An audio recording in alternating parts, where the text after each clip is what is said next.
क्या होगा जब एक साधारण लड़का अच्छी अच्छी वीडियो देखकर दूसरी दुनिया में पहुंच जाए, एक पूरे शहर का लॉर्ड बन जाए और उसके आसपास खूबसूरत लड़कियों की लाइन लग जाए। सुनने में तो ये किसी सपने जैसा लगता है, लेकिन काजामा की जिंदगी इतनी आसान नहीं है। जिस शहर का वो लॉर्ड बना है वो गरीबी, भूखमरी और दुश्मनों से घिरा हुआ है। लोगों के पास खाने तक की कमी है और शहर कभी भी बर्बाद हो सकता है।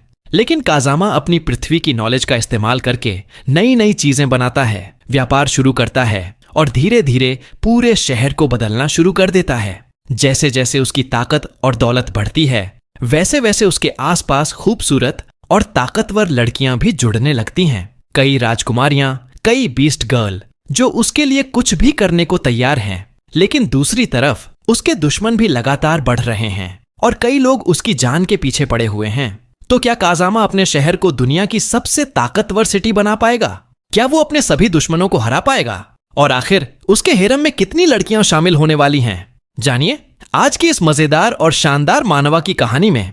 दोस्तों, अगर आपने पिछले पार्ट्स नहीं देखे हैं तो पहले उन्हें देख लें, वरना स्टोरी समझ नहीं आएगी। फिर वो एक दरवाजा खोलकर कहता है, उदाहरण के लिए इस कमरे में सिर्फ एक व्यक्ति रह सकता है।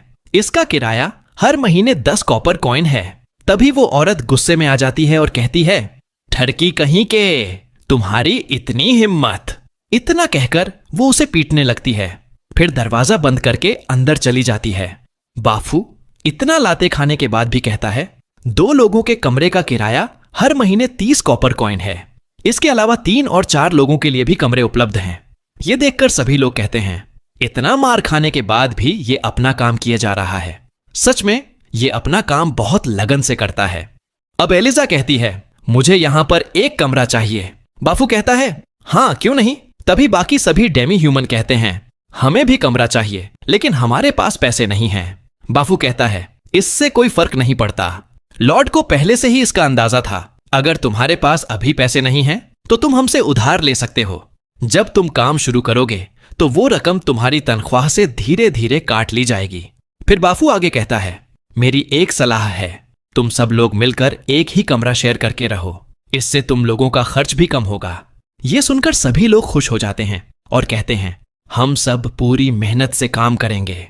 दूसरी तरफ अंकल न्यू सभी मर्चेंट्स को रास्ता दिखाते हुए कहते हैं, आगे चलकर हमारा ट्रेड मार्केट है।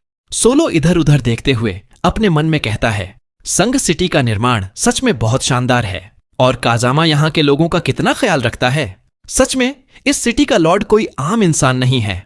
तभी एक मर्चेंट भागते हुए कहता है, तुम लोग यहीं रुको, मुझे जरा जाना है, पेट का बुलावा आ गया है, मैं अभी हल्का होकर आता हूं। अंकल न्यू चिल्लाकर कहते हैं, अरे रुक जाइए, संघ सिटी में ऐसा करना मना है। लेकिन वो मर्चेंट आराम से कोने में हल्का होने लगता है। तभी वहां लाठियां लिए कई लोग आ जाते हैं और कहते हैं, क्या तुम्हारे परिवार वालों ने तुम्हें यह नहीं सिखाया कि जहां मन करे वहां हल्का नहीं होना चाहिए? वो मर्चेंट कहता है, लेकिन सभी लोग तो किसी न किसी कोने में ही हल्के होते हैं। ये सुनकर वो लोग गुस्से में कहते हैं, वो सब तुम जैसे लोग ही करते हैं। फिर वो कहता है, यहां जो बोर्ड लगा है, क्या तुम्हें पढ़ना नहीं आता? उस पर पब्लिक टॉयलेट का रास्ता भी दिखाया गया है। अगर तुम्हें हल्का होना था तो पब्लिक टॉयलेट नहीं जा सकते थे क्या? देखो सामने ही पब्लिक टॉयलेट है, तुम्हें दिखाई नहीं दिया? वो मर्चेंट कहता है, क्या हम इतने सुंदर घर के अंदर हल्के होंगे? वो बंदा कहता है, सच में तुम बहुत बड़े बेवकूफ हो। हमारे लॉर्ड ने कहा था कि अगर गंदगी ऐसे ही फैलती रही तो हर जगह बीमारियां फैल जाएंगी। एक और बंदा कहता है, पब्लिक टॉयलेट का इस्तेमाल करने से संक्रमण फैलने का खतरा भी बहुत कम हो जाता है। यह सुनकर सभी मर्चेंट्स आपस में कहते हैं, क्या सच में वहां जाने से हमें संक्रमण की चिंता नहीं करनी पड़ेगी? चलो जाकर देखते हैं। तभी वो मर्चेंट कहता है, अरे रुक जाओ, मैं भी आ रहा हूं। लेकिन वो बंदा उसे पकड़ लेता है और कहता है, भागने की कोशिश कर रहे हो? पहले जो गंदगी तुमने फैलाई है उसे जाकर साफ करो। इसके अलावा तुम्हें जुर्माना भी देना होगा। मर्चेंट घबराकर कहता है, क्या इसके लिए मुझे जुर्माना भी देना पड़ेगा? वो बंदा गुस्से में कहता है, क्यों, क्या तुम जुर्माना नहीं देना चाहते? मर्चेंट घबराते हुए कहता है, हाँ ठीक है, मैं अभी जुर्माना देता हूं। दूसरी तरफ सभी मर्चेंट्स टॉयलेट की ओर जाने लगते हैं और कहते हैं, चलो देखते हैं कि ये टॉयलेट इतना बढ़िया कैसे है। तभी सोलो सबको रोकते हुए कहता है, अरे रुक जाओ, वो तो लेकिन तब तक वो लोग दरवाजा खोल देते हैं। अंदर मौजूद सभी लड़कियां उन्हें पीटते हुए बाहर निकाल देती हैं। फिर वार्डन कहती है, सच में तुम सब बहुत बड़े ठरकी हो। क्या तुम्हें इतना भी समझ नहीं आता कि लड़कों और लड़कियों के टॉयलेट अलग अलग होते हैं? देखो, ये वाला साइन लड़कों का है और ये वाला लड़कियों का। वो सभी लोग अपने मन में कहते हैं, ये बात पहले भी बता सकती थी, बेकार में हमें इतनी मार खानी पड़ी। वार्डन कहती है, जो भी हो, क्योंकि ये तुम्हारी पहली गलती है, इसलिए इस बार मैं तुम सबको माफ कर देती हूं। और ये लो टॉयलेट पेपर। फिर वो सभी लोग पुरुषों के बाथरूम में चले जाते हैं। अब कुछ देर बाद सभी लोग हल्का होकर बाहर आते हैं। उनमें से एक कहता है, वाह, यहां आकर तो सच में मजा आ गया। मैंने कभी नहीं सोचा था कि संग सिटी में टॉयलेट का इस्तेमाल करना इतना आरामदायक होगा। फिर वो सभी लोग आगे बढ़ने लगते हैं। तभी सोलो का बेटा कहता है, पापा चलिए पहले वहां कुछ खा लेते हैं। अंकल न्यू कहते हैं, ये दुकान यहां की सबसे मशहूर दुकानों में से एक है। अगर आप लोगों को भूख लगी है तो जाकर खा लीजिए। ये सुनते ही सभी मर्चेंट्स उत्साह से डंपलिंग की दुकान की ओर दौड़ पड़ते हैं। लेकिन जैसे ही वो दुकान के पास पहुंचते हैं, वहां मौजूद सभी लोग उनसे दूर हट जाते हैं। एक मर्चेंट कहता है, वाह, यहां के लोग सच में बहुत समझदार हैं। इन्होंने हमारे जैसे हाई क्लास लोगों के लिए पहले से ही जगह छोड़ दी। तभी सिटी के सभी लोग आपस में बातें करने लगते हैं और कहते हैं, लगता है ये लोग 1 महीने से नहाए ही नहीं हैं। पहले हमारी हालत भी ऐसी ही हुआ करती थी। दूसरा आदमी कहता है, जो भी हो, चलो यहां से चलते हैं। अब तो मेरा डंपलिंग खाने का मन ही खत्म हो गया है। मर्चेंट्स आपस में कहते हैं, क्या हमारे शरीर से सच में इतनी बदबू आ रही है? तभी एक आदमी वहीं पर उल्टी कर देता है। ये देखकर वो कहते हैं, अरे ग्रैंडपाली, क्या आप ठीक हैं? फिर उनमें से एक कहता है, चलो यहां से चलते हैं, नहीं तो कहीं हम भी ग्रैंडपा की तरह बीमार न पड़ जाएं। सोलो कहता है, लगता है हमें सबसे पहले नहाना होगा। अब अंकल न्यू कहते हैं, अगर तुम लोग नहाना चाहते हो तो संग सिटी में एक बाथ हाउस भी है, तुम सब वहां जाकर नहा सकते हो। फिर सभी लोग नहाने के लिए बाथ हाउस चले जाते हैं। सोलो कहता है, वाह, ये बाथ हाउस सच में बहुत शानदार है। इतने बड़े पूल में हम सब एक साथ नहा सकते हैं। तभी सोलो के शरीर की गंदगी से पानी मैला होने लगता है और वहां मौजूद सभी लोग घबराकर दूर हटने लगते हैं। सोलो का बेटा कहता है, पापा आप सच में बहुत गंदे हो। सोलो कहता है, अरे तुम कहां जा रहे हो? मुझसे दूर मत भागो। उसका बेटा कहता है, प्लीज मुझे जाने दो। फिर कुछ देर बाद सभी लोग नहाकर बाहर आ जाते हैं। सोलो कहता है, सच में यहां नहाकर तो बहुत मजा आ गया। उसका बेटा कहता है, पापा मुझे यह जगह बहुत पसंद आई। कैसा रहेगा अगर हम यहीं बस जाएं? सोलो कहता है, क्या तुम भूल गए कि हम यहां किस काम से आए हैं? वो कहता है, हाँ याद आ गया, हम यहां मेरी बहन के लिए एक अच्छा पति ढूंढने आए हैं। तभी अंकल न्यू कहते हैं, ये रहा हमारा ट्रेड मार्केट। आपको यहां हर तरह का सामान मिल जाएगा। आप लोग आराम से घूम कर देख लीजिए। फिर सभी लोग मार्केट के अंदर आ जाते हैं और वहां का सामान देखने लगते हैं। दूसरी तरफ एलिजा खाते हुए अपने मन में कहती है, इस सिटी का खाना सच में बहुत स्वादिष्ट है। तभी सभी मर्चेंट्स आगे बढ़ते हुए कहते हैं, हटो हमारे रास्ते से। फिर वो लोग उत्साह में आगे बढ़ जाते हैं और दुकानों का सामान खरीदने लगते हैं। वो कहते हैं, हम बहुत अमीर हैं, यहां जितना भी सामान है सब हमें बेच दो। तभी कुछ लोग चिल्लाकर कहते हैं, अरे तुम लोग हद से ज्यादा कर रहे हो। अगर तुम यहां का सारा सामान खरीद लोगे तो हम क्या करेंगे?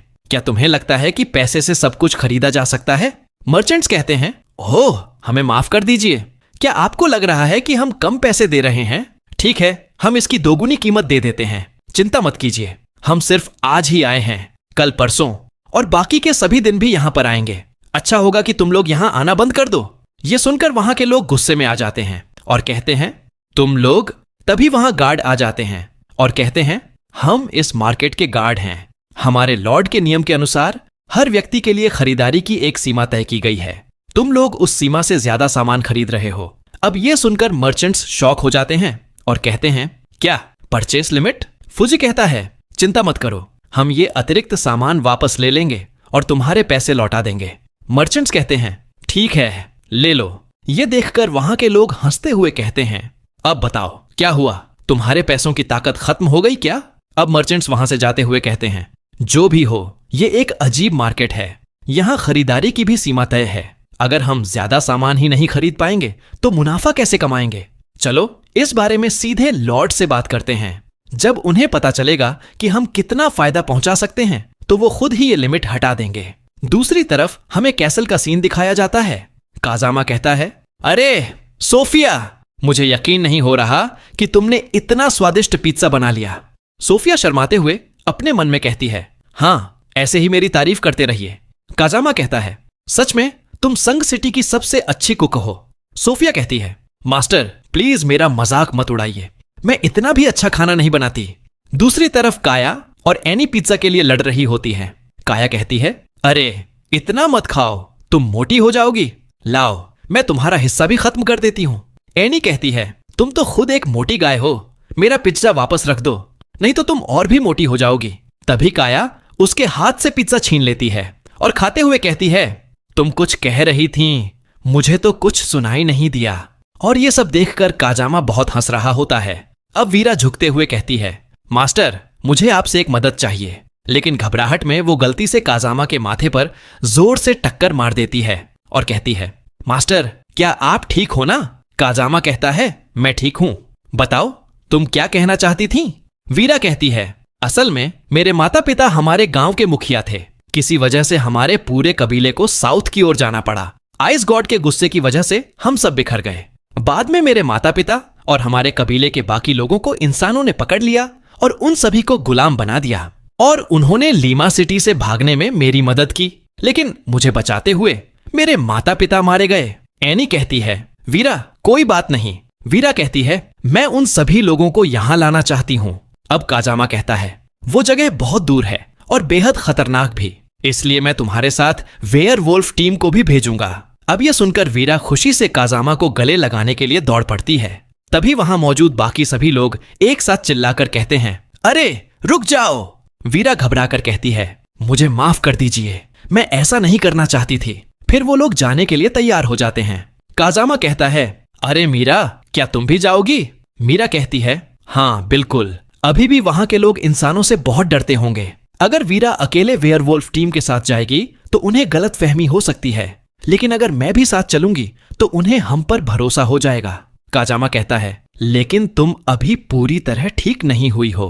वीरा कहती है, मैं नहीं चाहती कि मेरी वजह से आप लोगों को परेशानी हो। अगर आप अनुमति दें तो मैं अकेले ही वहां चली जाती हूं। तभी वो दोनों एक साथ चिल्लाकर कहते हैं, बिल्कुल नहीं। वीरा कहती है, ठीक है, मुझे माफ कर दीजिए। अब काजामा मीरा से कहता है, ठीक है, लेकिन मुझसे वादा करो कि तुम खुद को किसी भी खतरे में नहीं डालोगी। मीरा कहती है, मास्टर चिंता मत कीजिए, मुझे कुछ नहीं होगा। फिर काजामा उसे लंबा चौड़ा भाषण देने लगता है। तभी मीरा अचानक से उसे किस कर लेती है।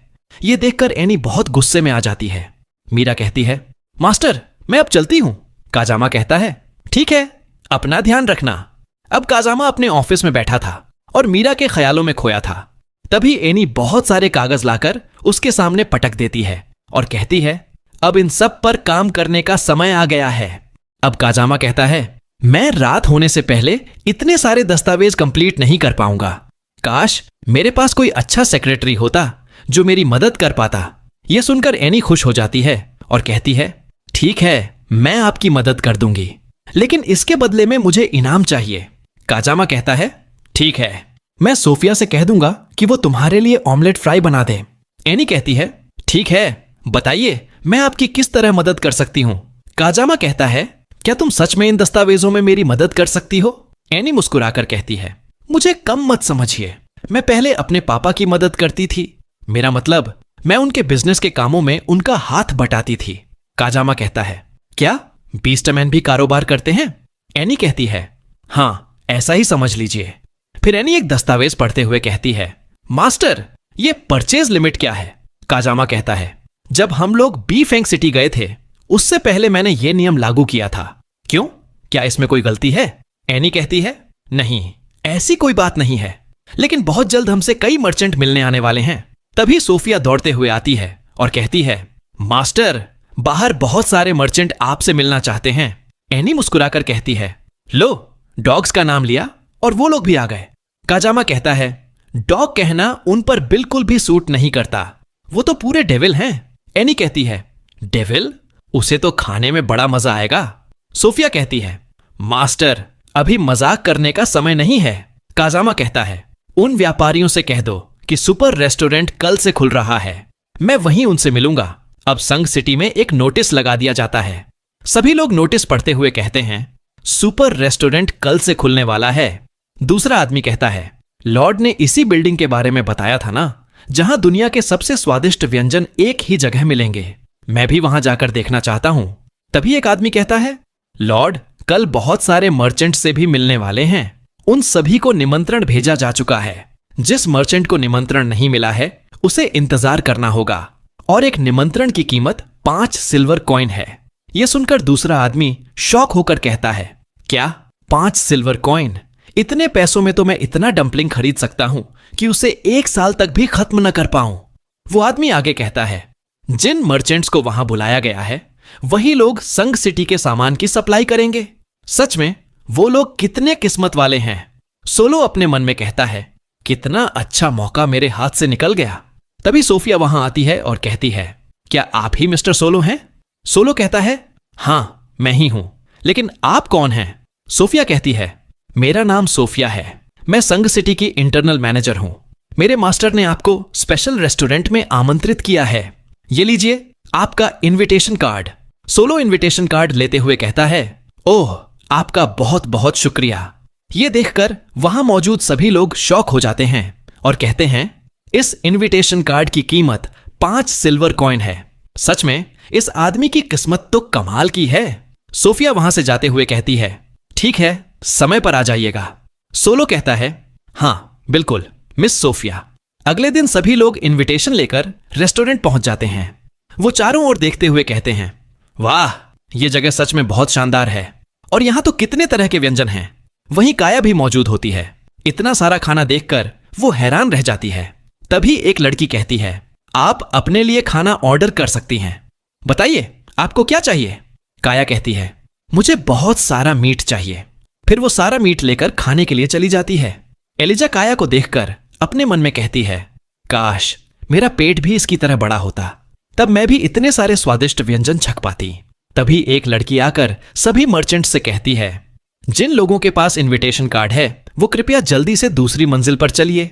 कुछ देर बाद सभी लोग दूसरी मंजिल पर पहुंच जाते हैं। वो लड़की कहती है, कृपया यहीं इंतजार कीजिए, लॉर्ड कुछ ही देर में यहां आने वाले हैं। तभी एक मर्चेंट ग्लास को उठाकर कहता है, ये ग्लास सच में बहुत कीमती लग रहा है। दूसरा मर्चेंट कुर्सी पर हाथ फेरते हुए कहता है, और इस कुर्सी पर लगा कपड़ा कितना मुलायम है, इस पर बैठना भी बहुत आरामदायक है। इसके बाद सभी लोग टेबल के चारों ओर बैठ जाते हैं। तभी एक मर्चेंट कहता है, मुझे पता है कि तुम सभी लोग यहां अलग अलग कामों से आए हो, लेकिन हम सबका एक ही मकसद है, इस परचेज लिमिट को खत्म करवाना। बाकी सभी मर्चेंट्स कहते हैं, हां बिल्कुल, बताओ इसके लिए हम क्या कर सकते हैं? वो मर्चेंट कहता है, मेरे पास एक योजना है। सब लोग ध्यान से सुनो। जब लॉर्ड यहां पर आएंगे तो चाहे वो हमें कितना भी अच्छा ऑफर दें, हम उस बात पर राजी नहीं होंगे। जब तक लॉर्ड इस परचेज लिमिट को खत्म नहीं कर देते तब तक हम सबको अपनी बात पर अड़े रहना है। एक बंदा कहता है, ये आइडिया तो सच में बहुत बढ़िया है, लेकिन मैं किसी नोबल को नाराज नहीं करना चाहता। अगर इस बिजनेस के चक्कर में मेरी जान चली गई तो? वो मर्चेंट कहता है, डरने की कोई जरूरत नहीं है। अगर कोई नोबल अपनी सिटी का विकास करना चाहता है तो वो कभी भी मर्चेंट्स को नुकसान नहीं पहुंचाएगा, इसलिए हमें घबराने की जरूरत नहीं है। फिर वो आगे कहता है, हम सब एकजुट रहेंगे चाहे कुछ भी हो जाए। जब तक लॉर्ड इस परचेज लिमिट को खत्म नहीं कर देते तब तक कोई भी उनकी किसी बात पर हां नहीं बोलेगा। उधर काजामा और बाकी सभी लोग उनकी बातें सुन रहे होते हैं। एनी काजामा से कहती है, हां तुम सही कह रहे थे, इस कमरे से सच में दूसरे कमरे की आवाज साफ सुनाई दे रही है। काजामा कहता है, हां मुझे पता था। तभी सोफिया गुस्से में कहती है, इन लोगों की इतनी हिम्मत, मास्टर इनकी मदद करना चाहते हैं और ये सभी मिलकर आपके ही खिलाफ साजिश कर रहे हैं। काजामा कहता है, अरे सोफिया शांत हो जाओ, नहीं तो वो लोग तुम्हारी आवाज सुन लेंगे। सोफिया कहती है, मास्टर मुझे माफ कर दीजिए, लेकिन ये लोग बहुत ज्यादा लालची हैं। काजामा कहता है, कोई बात नहीं, फिलहाल इन्हें भौंकने दो, मेरे सामने आने के बाद इनकी जुबान अपने आप बंद हो जाएगी। सोफिया अपने मन में कहती है, मास्टर सच में बहुत हैंडसम हैं। अब काजामा कहता है, एनी चलो चलते हैं। एनी कहती है, ठीक है मास्टर, अब समय आ गया है कि उन लोगों को सबक सिखाया जाए। कुछ देर बाद वो दोनों उस कमरे में पहुंच जाते हैं। काजामा कहता है, आप सभी लोग बैठ जाइए। मैंने आप सबको यहां बुलाने के 2 कारण हैं। पहला, आज मैंने इस रेस्टोरेंट का उद्घाटन किया है, इसीलिए मैं चाहता हूं कि आप सभी यहां के कुछ खास व्यंजनों का स्वाद चखें। तभी एनी ताली बजाती है और एक कर्मचारी तरह तरह के व्यंजन लाकर मेज पर रख देती हैं। काजामा कहता है, ठीक है, अब आप सभी खाना शुरू कीजिए। काजामा खाते हुए अपने मन में कहता है, इसका स्वाद सोफिया के बनाए खाने जितना अच्छा नहीं है। पता नहीं इन मर्चेंट्स को यह पसंद आएगा या नहीं। तभी काजामा देखता है कि वो लोग कुत्तों की तरह खा रहे होते हैं। फिर वो अपने मन में कहता है, लगता है मैं बेकार में ही ज्यादा चिंता कर रहा था। तभी एक मर्चेंट कहता है, माय लॉर्ड, यहां का खाना सच में बहुत लाजवाब है। मैं पूरे यकीन से कह सकता हूं कि पूरे किंगडम में आपके जैसा रेस्टोरेंट कहीं और नहीं होगा। दूसरा मर्चेंट कहता है, माय लॉर्ड, आपने हमें बुलाने का दूसरा कारण अभी तक नहीं बताया। काजामा कहता है, मुझे पता है कि तुम लोग परचेज लिमिट हटवाना चाहते हो। सभी मर्चेंट्स कहते हैं, जी माय लॉर्ड, हम लोग इसी वजह से यहां आए हैं। काजामा कहता है, लेकिन उस मार्केट का इंचार्ज मैं नहीं हूं, वहां की इंचार्ज मिस एनी हैं। अब आप लोग अपने सुझाव और अपनी बात एनी से कर सकते हैं। यह सुनकर सभी मर्चेंट्स शॉक हो जाते हैं। एक मर्चेंट कहता है, क्या एक डेमी ह्यूमन? माय लॉर्ड, आपने एक डेमी ह्यूमन को अपने बिजनेस की जिम्मेदारी कैसे सौंप दी? दूसरा मर्चेंट कहता है, माय लॉर्ड, आपका मतलब क्या है? एनी गुस्से में कहती है, क्या तुम मुझे कमजोर समझ रहे हो? अगर मैं चाहूं तो ये ऑर्डर कभी भी नहीं हटेगा। एक मर्चेंट कहता है, मिस एनी, आपको गलत फहमी हो रही है, प्लीज इस ऑर्डर को हटा दीजिए। एनी कहती है, क्यों? वो मर्चेंट कहता है, क्योंकि हम लोग आम लोगों से कहीं ज्यादा सामान खरीद सकते हैं। इससे लॉर्ड को बहुत ज्यादा मुनाफा होगा। वैसे भी किसी सिटी को डेवलप करने में बहुत पैसा लगता है। एनी कहती है, लेकिन मुझे लगता है कि तुम लोग मेरे मास्टर को बहुत कम समझ रहे हो। वो मार्केट असल में आम लोगों के लिए बनाया गया था, इसलिए वहां सामान की कीमतें इतनी कम रखी गई हैं। लेकिन तुम सभी लोगों ने मार्केट में घुस के तबाही मचा दिए थे। तुम सब बहुत किस्मत वाले हो कि मास्टर ने तुम्हें गिरफ्तार करने का आदेश नहीं दिया, और अब तुम चाहते हो कि ये ऑर्डर भी हटा दिया जाए। वो मर्चेंट कहता है, मिस एनी, इतना सीरियस मत होइए, हम लोग तो सिर्फ लॉर्ड के साथ काम करना चाहते हैं।